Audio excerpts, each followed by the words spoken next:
Kamusta po mga kababayan? Sana po nasa mabuti po ay kalagayan. Nagbabalik po muli ang inyong katambay, si Katambay Manong po dito po sa Tambay mga kababayan. Magandang umaga po, tanghali, hapon, gabi. Madaling araw po sa atin lahat, saan man sulok ng mundo o bansa tayo naroon. Naway maingatan po tayo mga kababayan. Ito po, komentuhan po natin, umpisa na po natin ito pong pahayag ng palasyo. Sumagot po kasi ang palasyo doon po sa pahayag ng ating Vice President na bakit hindi kasama sa kinasuhan o inimbestigahan ang Pangulong Marcos Jr. Dapat to po kasama ang Commander-in-Chief dahil siya ang leader ng bansa, mga tambay. Hindi mangyayari ang pagkidnap di umano sa dating Pangulong Duterte kung walang basbas ng Pangulo, mga tambay. Pero ito po, sumagot na po ang palasyo, mga tambay, at komentuhan po natin. At tingnan din po natin yung mga pahayag ng dating Pangulong Duterte nung panahon na hindi pa siya sinasabi ng mga Pilipino at sinasabi natin, komento natin nung hindi pa siya sakim di umano sa kapangyarihan. Iba ang pahayag niya. Nung naging sakim na po yata sila sa kapangyarihan, ito na po ngayon ang stand nila, mga tambay. Pakinggan po natin ang balita. Good morning, Yusek. Yusek, may we have your thoughts on the statement of Vice President Sara Duterte saying that the President should be held accountable for the arrest of her father, former President Rodrigo Duterte. Sabi po niya, dapat talaga managot ang Pangulo ng Pilipinas because he allowed foreign entity, foreign organization to interfere with our national sovereignty. Your reaction po, Yusek? Unang-una po, ang pamahalaan po, ang administrasyon po, gumawa po ng hakbang na naaayon sa batas at ito po ay in cooperation with the Interpol. Ang pamahalaan nagsukuman po kay dating Pangulong Duterte. Siya po ay kinukonsiderang isang akusado, isang suspect sa crimes against humanity, particularly murder, na ang nagsampa rin po ay kapwa Pilipino na di umanong biktima ng extrajudicial killings ng madugong war on drugs.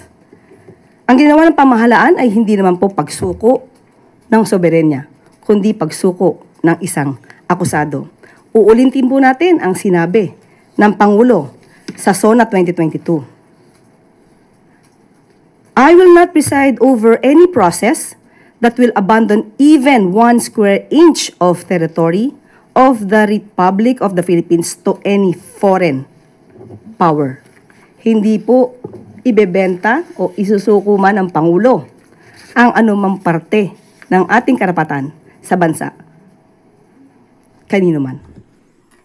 So, Yusek, having said that, you don't see any basis for the President to be, isn't this a ground for impeachment? Kasi isa rin po yan sa sinabi ni VP Sara na sabi niya, it's an impeachable offense. It's a culpable violation of the Constitution and betrayal of public trust. Tama po. Ang opinion na nanggagaling sa ating Vice Presidente ay walang pinanggagalingan, walang basihan. Yan po, wala daw pong pinanggagalingan, walang basihan. Abogado po ang Vice President, mga tambay. Bago natin komentuhan, ito naman po yung pahayag ng Pangulong Marcos nung panahon po na hindi pa sila di umano gahaman at sakim sa kapangyarihan. Ito po. Wala raw. Ulitin ko lang po. Umpisahan natin. Yan. Balak si Pangulong Bongbong Marcos na muling sumapi ang Pilipinas sa International Criminal Court o ICC. Git pa niya, gumagana ang mga korte sa bansa kaya bakit daw mag-iimbestiga ang ICC? Pinalagan niya ng ilang human rights group. Nasa frontline ng balitang yan si Maricel Halili. The Philippines has no intention of rejoining the ICC. Maliwanag ang posisyon na yan ni Pangulong Bongbong Marcos sa ugnayan ng Pilipinas at ng International Criminal Court o ICC. Mahigit 3 taon na ang nakalipas nang maging epektibo ang pagkalas ng Pilipinas sa ICC. December 2000 nang pumirma ang Pilipinas sa Rome Statute o ang kasunduang nagtatag sa ICC. Pero August 30, 2011 pa nung maratipikahan ng Pilipinas ang Rome Statute. Nobyembre ng parehong taon, naging bahagi ng ICC ang Pilipinas. 2 taon pagpasok ng Administrasyong Duterte kung kailan matindi ang madugong gyera kontra droga at pinaiimbestigahan na ito sa ICC, saka naman nagdesisyon ng nakaraang administrasyon na kumalas na sa ICC. Naging epektibo ito makalipas ang eksaktong 1 taon alinsunod sa patakaran ng ICC. Dahil dyan, giniit ng nakaraang administrasyon na walang karapatan ng ICC na panghimasukan ang mga issue sa drug war dahil hindi na tayo miyembro ng ICC. Nanindigan naman ng ICC na ang iniimbestigahan lang nila ay ang mga paglabag sa karapatang pantao nung panahong miyembro pa ng ICC ang Pilipinas. Si PBBM naniniwalang umiiral ang justice system sa bansa. Napag-usapan nila yan sa isang meeting kasama si dating presidential spokesperson Harry Roque. Sinasabi naman namin may investigasyon naman dito. At patuloy rin naman ang investigasyon. Bakit magkakaroon ng ganon? So anyway, para alam natin ang gagawin natin, if we will respond, if we will not respond, kung sakali man sasagot tayo, ano magiging sagot natin, or possible din, hindi natin papansinin dahil hindi naman tayo sumasailalim sa kanila. Ang dating chairperson ng Commission on Human Rights. Mga tambay, hindi daw tayo sumasailalim sa kanila at talagang umiiral po ang batas sa ating bansa. Bakit natin sila papapasukin? Bakit natin sila, bakit entertainin mo yan, di ba? Dahil umiiral naman ang batas sa atin eh. May investigasyon sa atin nung mga panahon po na hindi pa yata sila sakim sa kapangyarihan, mga kabayan. Pero nung naging sakim na po yata sila sa kapangyarihan, iba na po. Iba na po nangyari, iba na po senaryo. Naging political na po, mga kabayan. Nakita nyo po yung stand ni Pangulong Marcos nung panahon na nung unang taon pa lang niya, di ba? Halos unang taon pa lang niya po yun 2022. Ay gano'n na po ang kanyang sinasabi. Talagang walang jurisdiction, hindi natin at i-entertainin yan. Yung ICC, umiiral ang batas sa ating bansa. May jurisdiction tayo, may korte, di ba? At may investigasyon na pwede naman sa atin na mangyari, mga kababayan. Kaya lang, yung nangyari kay dating Pangulong Duterte, ibang-iba. Ibang-iba noong mga panahon na mga pahayag niya, mga kababayan. At ibang-iba naman ngayon sa panahon ngayon. Noong mga panahon na yon ay galit na galit sa kanya ang mga makakaliwa. Pati po ang mga human rights, galit na galit po sa dating Pangulong Duterte. Pero ngayon po, pati po makakaliwa ay hindi na po galit sa kanya, mga tambay. Di ba? Saka dito po, questionin po natin, mga kabayan. Yung sinasabi po ni Yusek Claire Castro, mga tambay, na ginawa daw po ng presidente, yung naayon sa batas, yung pagsuko naman daw po dahil sa Interpol, mga tambay, at kinasuhan daw po ang dating Pangulong Duterte ng kapwa Pilipino sa ICC, mga tambay. Halimbawa, nahando na tayo di ba? May kaso na. Nahando na nga si dating Pangulong Duterte, di ba? Dahil hinatid kinidnap Yan po ang lumabas sa findings ng investigasyon ng Senado. Di po ba? Ang kino-question po doon, yung proseso, tama po ba yung pag-aresto sa isang dating Pangulong Duterte? Nahulihin mo, sapilitan mong kunin sa airport at dalin mo sa Villamor Air Base. Pagdating sa Villamor Air Base, hindi na pinalabas ng Villamor Air Base ang dating Pangulong Duterte. Hindi na po dinala sa korte ng Pilipinas. Wala na po siyang nakaharap na judge o piskal man lang. Mga kabayan, wala. Di ba? Tama po ba yung proseso ng batas? Yun po na lang ang kinu-question Sabihin natin may kaso sa ICC, di ba? Ang kinu-question, yung proseso, kasi may batas po tayo. May sarili po tayong judicial. Umiiral po ang batas natin, may sarili tayong batas. At yung proseso ng batas, ayon sa mga eksperto, ayon na rin sa mga justice o chief justice natin, may proseso ang batas. Hindi mo po pwede i-shortcut. Hindi mo pwede ilagay sa kamay mo ang batas kahit Pangulo ka ng Pilipinas. Di po ba? Yun ang kinu-question, hindi yung sinasabi nyo na may Interpol. Dahil sablay na nga Dahil una-una, hindi na tayo miyembro, 5 taon na. Mahigit 5 taon na tayong hindi miyembro ng ICC. Baka hindi lang 5 taon. Mga kabayan, di po ba? Kung hindi nagkakamali si Kamanong.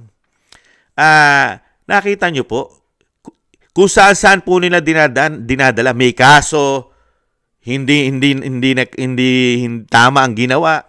Tama ang ginawa ni Pangulong Marcos dahil may kaso to, may Interpol. Di po ba? Bakit doon mo dadalhin? Dalin mo muna doon sa basic, di ba? Yung tamang proseso na paghuli ng isang akusado na sinasabi nyo na wala man lang kaso sa Pilipinas na iniimbestigahan. May iniimbestigahan po ba? Nag-file po ba ng kaso yung sinasabi nag-file sa ICC? Di po ba hindi? Ang sinasabi nga ng Pangulo, umiiral ang batas natin, ang judicial natin sa ating bansa. Di po ba? Pero hindi naman po ito ginamit ng Pangulong Marcos. Hindi niya na ginamit ang judicial ng ang bansa natin. Hindi naman niya ginamit eh.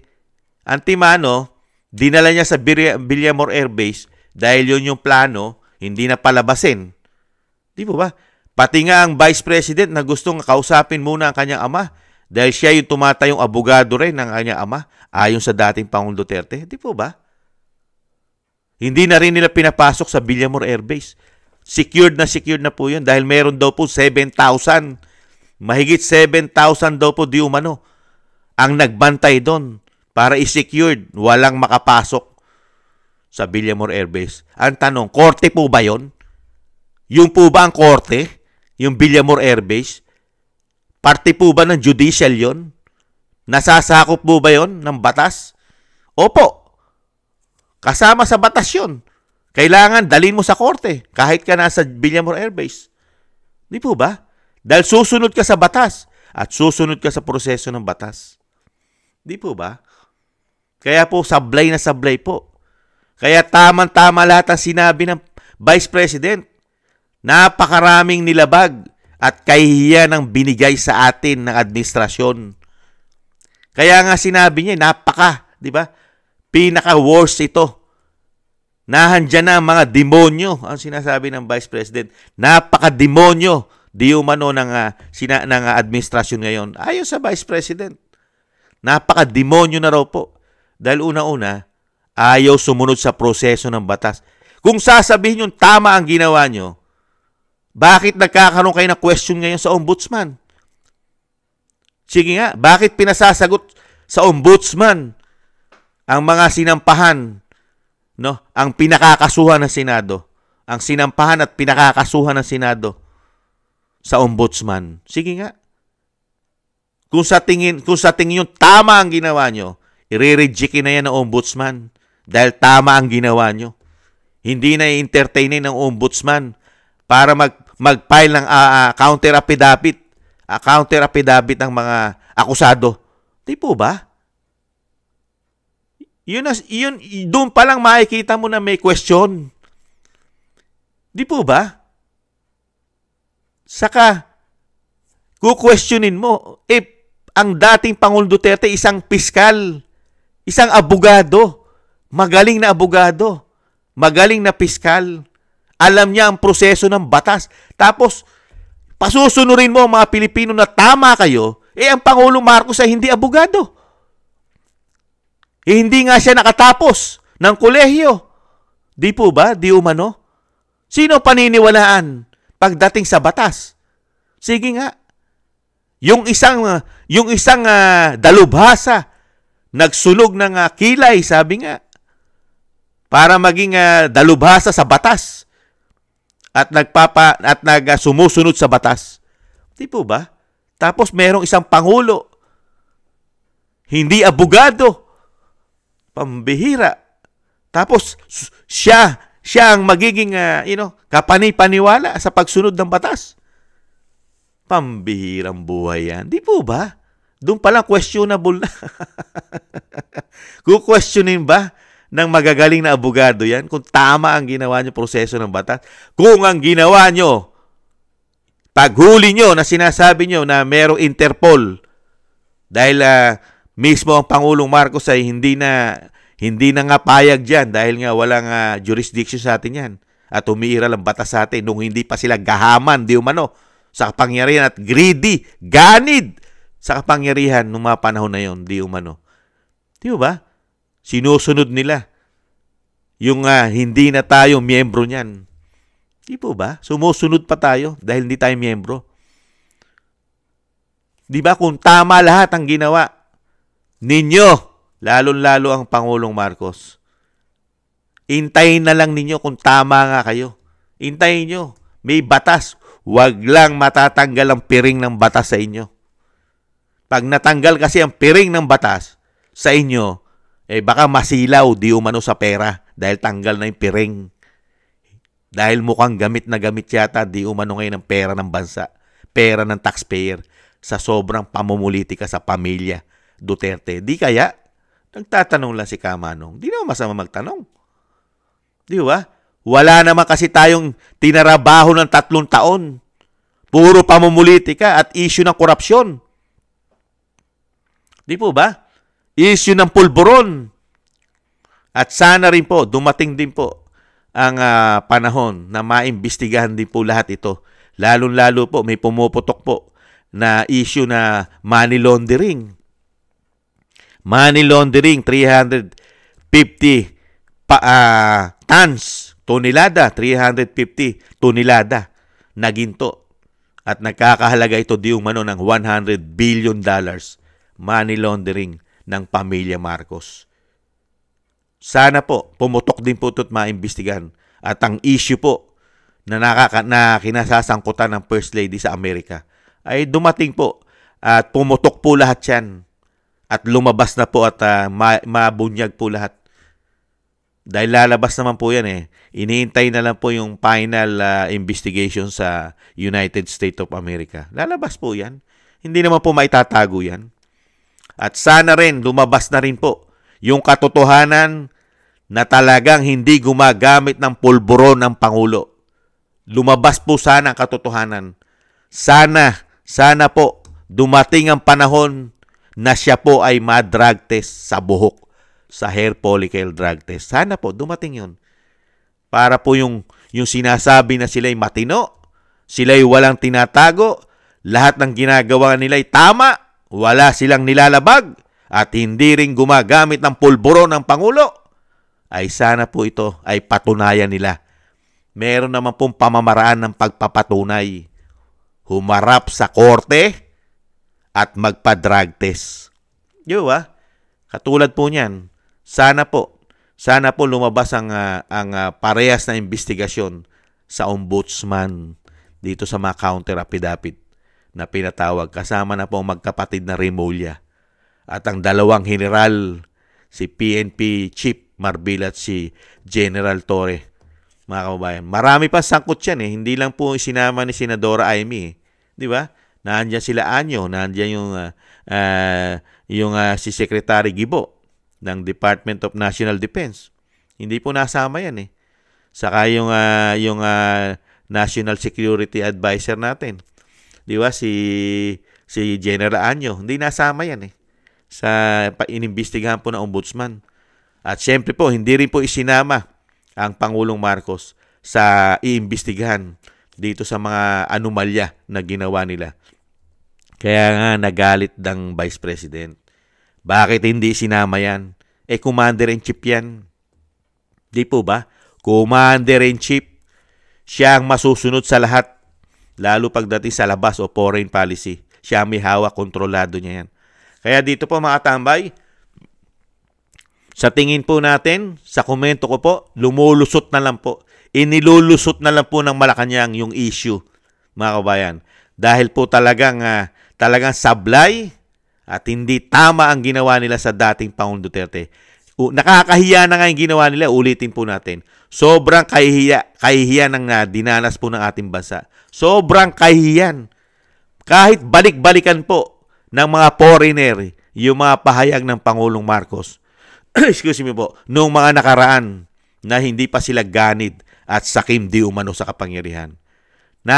Makikita po ng mga foreigner yan ng mga bansa na ito ang pahayag ng Pangulo ng bansa na talagang kinukundina niya ang ICC sa ating bansa dahil umiiral ang ating hustisya at nag-iimbestiga naman at pwede naman kasuhan ng dating Pangulong Duterte sa ating bansa dahil may judicial tayo. May pagpapangsyon ng ating bansa. Pero hindi po niya ginawa yan dahil naging sakim na po sila. Di umano. At ganid sa kapangyarihan. Grabe. Ganun po ang nangyari mga kabayan. Kaya po dito po, ang sinasabi nga natin, pagka ang batas ay may piring, mga kababayan, ay talagang iiral po ang tamang batas, mga kababayan. Dahil hindi po pwedeng silawin dahil may piring ang batas. Pero pagka natanggal ang piring ng batas, doon po madidisgrasya mga tambay. Baka masilaw dahil wala ng piring. Pero dito sa nakita natin, kahit naman na pangkaraniwang mamamayang Pilipino, nakita po nila yung pagtitrador. Kaya nga po bagsak na bagsak sila sa popularidad ng Pilipino. 'Di ba? Isinusuka na nga eh. Nakita niyo po yung galit ng Pilipino.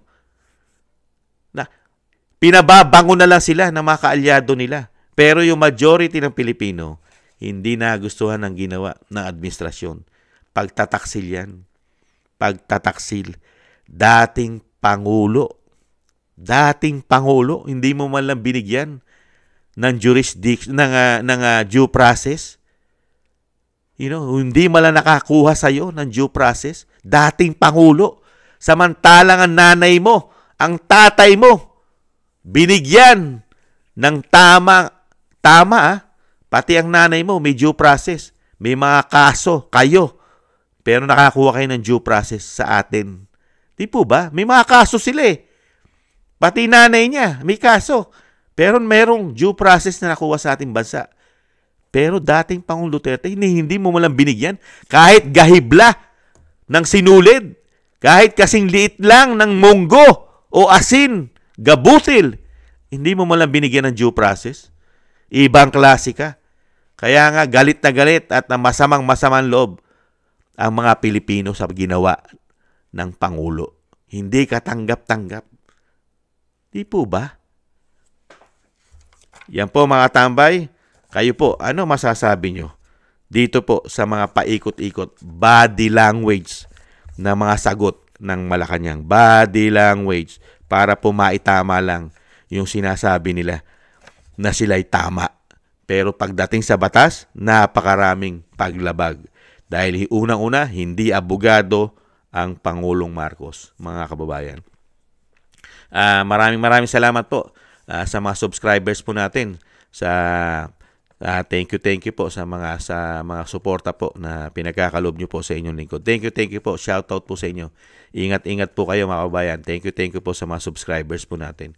Thank you rin po sa mga nagbibigay ng biyaya.